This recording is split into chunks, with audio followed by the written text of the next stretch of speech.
Œuvre de Maria Valtorta, tome 2, chapitre 47, intitulé Jésus souffre à cause de Judas, qui est une leçon vivante pour les apôtres de toute époque. Vision du 20 janvier 1945. La campagne où se trouve Jésus est fertile. Des vergers magnifiques, de superbes vignobles, portant des grappes nombreuses qui commencent à prendre la couleur de l'or et du rubis. Jésus est assis dans un verger et mange des fruits que lui a offert un paysan. Peut-être a-t-il parlé un peu avant, car l'homme dit « Je suis heureux d'apaiser ta soif, maître. Ton disciple nous avait parlé de ta sagesse, et nous sommes stupéfaits de t'écouter. Nous sommes près de la cité sainte, nous y allons fréquemment pour vendre des fruits et des légumes. On monte alors aussi au temple et on entend les rabbis. Mais ils sont loin de parler comme toi. On en revenait en disant « Si l'on est ainsi, qui parviendra au salut ?» Mais toi, c'est le contraire. On a l'impression d'en avoir le cœur allégé, un cœur qui redevient enfant tout en restant homme. Je suis inculte, je ne sais pas m'expliquer, voilà. Mais toi, tu comprends certainement. Oui, je te comprends. Tu veux dire qu'avec le sérieux et la connaissance des choses qui est propre à l'adulte, tu ressens, après avoir écouté la parole de Dieu, la simplicité, la foi, la pureté renaître en ton cœur, et tu as l'impression de redevenir un enfant, sans faute ni malice, avec autant de foi que lorsque, tenant ta mère par la main, tu es monté au temple pour la première fois, ou que tu priais sur ses genoux. C'est cela que tu veux dire. C'est ça, oui, exactement. Heureux êtes-vous d'être toujours avec lui, dit-il ensuite à Jean, Simon et Judas, qui mangent des figues succulentes, assis sur un petit muret. Et il termine. Et moi, je suis heureux de t'avoir accordé l'hospitalité pour une nuit. Je ne crains plus aucun malheur dans ma maison, car ta bénédiction y est entrée. Jésus répond. La bénédiction agit et demeure si les âmes restent fidèles à la loi de Dieu et à mon enseignement. Dans le cas contraire, la grâce disparaît. Et c'est juste. Certes, Dieu donne le soleil et l'air aux bons comme aux méchants, pour qu'ils vivent, et s'ils sont bons, qu'ils deviennent meilleurs, et s'ils sont mauvais, qu'ils se convertissent. Toutefois, il est tout aussi juste que la protection du Père devienne châtiment pour le méchant afin de le rappeler par des peines au souvenir de Dieu. La souffrance n'est-elle toujours pas un mal? Non, mon ami, c'est un mal du point de vue humain, mais d'un point de vue qui dépasse l'humain, c'est un bien. Elle augmente les mérites des justes qui la supportent sans désespérer ni se révolter et l'offrent. Ce faisant, ils s'offrent eux-mêmes par leur résignation au sacrifice d'expiation pour leurs propres manquements et pour les fautes du monde. Et elle est rédemption pour ceux qui ne sont pas justes.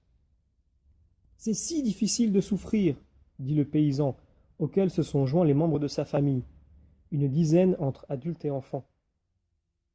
Je sais que l'homme trouve cela difficile. Comme le père savait que l'homme la jugerait ainsi, il ne l'avait pas donnée à ses enfants. Elle est venue à la suite de la faute. Mais combien de temps dure la souffrance sur la terre? Dans la vie d'un homme, peu de temps. Toujours peu, même si elle dure toute la vie. Alors je vous le demande, ne vaut-il pas mieux souffrir ici un peu plutôt que toujours? N'est-il pas préférable de souffrir ici plutôt qu'au purgatoire? Pensez, le temps y est multiplié par 1000. Ah, en vérité, je vous le dis, on ne devrait pas maudire, mais bénir la souffrance, l'appeler grâce et pitié. Ah, quelle parole, maître! Nous les buvons quand quelqu'un qui en été apaise sa soif avec de l'hydromel qu'il verse d'une amphore fraîche. Est-ce déjà demain que tu pars, maître? Oui, demain.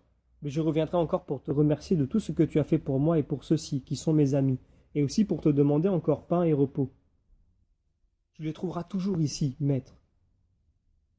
Un homme s'avance avec un ânon chargé de légumes. Voilà, si ton ami veut partir, mon fils se rend à Jérusalem pour le grand marché de la Parascève. Va, Jean, tu sais ce que tu dois faire. Dans 4 jours, nous nous reverrons. Que ma paix soit avec toi. Jésus prend Jean dans ses bras et l'embrasse. Simon fait de même. Maître, dit Judas, si tu le permets, j'accompagnerai Jean. J'ai très envie de voir un ami. Chaque sabbat, il est à Jérusalem. J'irai avec Jean jusqu'à Bethphagée. Et puis je continuerai pour mon compte. C'est un ami de la maison. Tu sais, ma mère m'a dit... Je ne te demande rien, mon ami. Je suis désolé de te quitter. Mais d'ici 4 jours, je serai avec toi de nouveau, et je serai fidèle jusqu'à t'ennuyer. Va donc. À l'aube qui se lèvera dans 4 jours, soyez à la porte des poissons. Adieu, et que Dieu te garde. Judas embrasse le maître et part à côté de l'ânon qui trottine sur la route poussiéreuse. Le soir descend sur la campagne qui se fait silencieuse. Simon observe le travail des horticulteurs qui arrosent leurs sillons. Jésus est resté à sa place quelque temps. Puis il se lève, tourne derrière la maison et s'éloigne dans le verger. Il s'isole. Il va jusqu'à un bosquet touffu où de gros grenadiers sont séparés par des buissons peu élevés, qui pourraient bien être des groseilliers. Mais je ne sais rien de précis.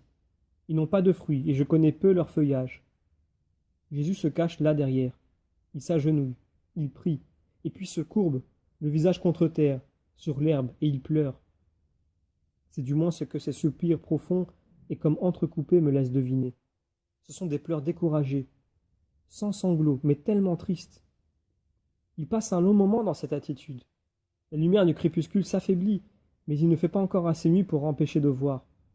Et dans cette faible clarté, on distingue par-dessus un groseillier la vilaine et honnête figure de Simon. Il regarde, cherche des yeux et finit par distinguer la forme toute pelotonnée du maître, couvert de son manteau bleu foncé qui le fait presque disparaître dans les ombres du sol. On voit à peine sa tête blonde et ses mains jointes en prière qui s'élèvent au-dessus de la tête appuyée sur les poignets. Simon le regarde de ses yeux un peu bovins. Au soupir que Jésus pousse, il comprend sa tristesse, et sa bouche, aux lèvres épaisses et presque violettes, s'ouvre. « Maître !» appelle-t-il. Jésus lève la tête. « Tu pleures, maître ? Pourquoi ? Me permets-tu de venir ?» Le visage de Simon exprime l'étonnement et la peine. C'est un homme laid, décidément, aux traits disgracieux, au teint olivâtre foncé, se joint la trace bleuâtre et profonde des cicatrices laissées par sa maladie. Mais il a un regard si bon que sa laideur disparaît. « Viens, Simon, mon ami. » Jésus s'est assis dans l'herbe. Simon s'assit à côté de lui. « Pourquoi es-tu triste, mon maître ? Moi, je ne suis pas Jean, et je ne saurais t'offrir tout ce que tu lui donnes. Mais j'ai en moi le désir de t'apporter du réconfort.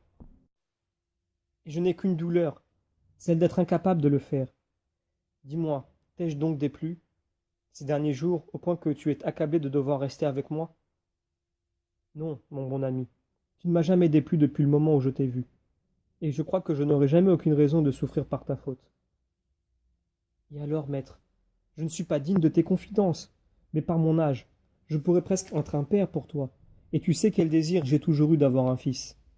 Laisse-moi te caresser comme si tu étais mon enfant, et qu'en ce moment de peine, je te tienne lieu de père et de mère. C'est de ta mère que tu as besoin pour oublier tant de choses. Oh oui, de ma mère. Eh bien, en attendant que tu puisses te consoler auprès d'elle, laisse à ton serviteur la joie de te consoler. Tu pleures, maître, parce que quelqu'un t'a déplu. Depuis plusieurs jours, ton visage est comme le soleil quand les nuages le voilent. Je t'observe. Ta bonté cache ta blessure pour qu'on ne déteste pas celui qui te blesse. Mais cette blessure te fait souffrir et te donne la nausée. Mais dis-moi, mon Seigneur, pourquoi n'éloignes-tu pas la source de cette peine ? Parce que humainement c'est inutile et ce serait contre la charité. Ah, tu as compris que je parle de Judas. C'est à cause de lui que tu souffres.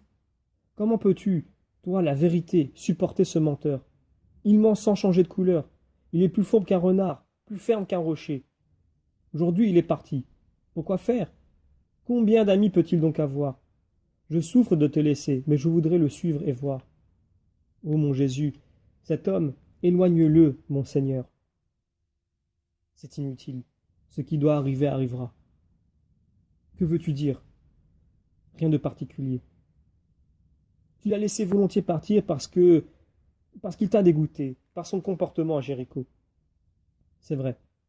Simon, je te le répète, ce qui doit arriver arrivera, et Judas fait partie de cet avenir. Lui aussi doit y être. Mais Jean m'a dit que Simon-Pierre est toute franchise, tout feu. Est-ce qu'il le supportera, celui-là ? Il doit le supporter. Pierre a lui aussi un rôle à jouer, et Judas est la trame sur laquelle il doit tisser ce rôle. Si tu préfères, c'est l'école où Pierre se formera plus qu'avec tout autre. Être bon avec Jean, comprendre les âmes qui lui ressemblent, c'est à la portée même des idiots. Mais être bon avec un Judas, savoir comprendre les âmes comme la sienne et leur servir de médecin et de prêtre, c'est difficile. Judas est votre enseignement vivant. Le nôtre ? Oui, le vôtre. Le maître n'est pas éternel sur la terre.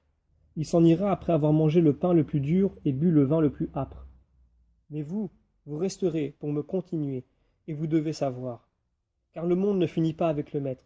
Il durera jusqu'au retour final du Christ et au jugement final de l'homme.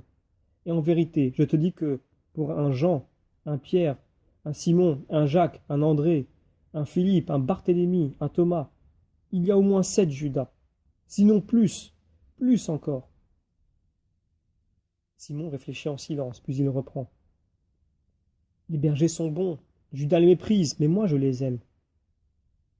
Je les aime et je fais leur éloge. Ce sont des âmes simples, comme il faut l'être pour te plaire. Judas a vécu en ville. C'est là son unique excuse. Mais il y en a tant qui ont vécu en ville, et pourtant, quand viendras-tu chez mon ami? Demain, Simon. Ce sera avec plaisir, car nous sommes seuls.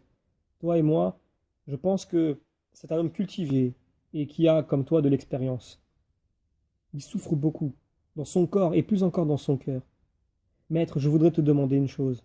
S'il ne te parle pas de lui-même de sa tristesse, ne l'interroge pas, toi, sur sa maison. Je ne le ferai plus. Je suis venu pour ceux qui souffrent, mais je ne force pas les confidences. Le chagrin a sa pudeur. Et moi, je ne l'ai pas respecté. Mais j'ai senti chez toi tant de peine. Tu es mon ami, et tu avais déjà donné un nom à ma douleur. Moi, pour ton ami, je suis le rabbin inconnu. Quand il me connaîtra, alors partons. La nuit est venue. Ne faisons pas attendre nos hôtes qui sont fatigués. Demain à l'aube, nous irons à Béthanie.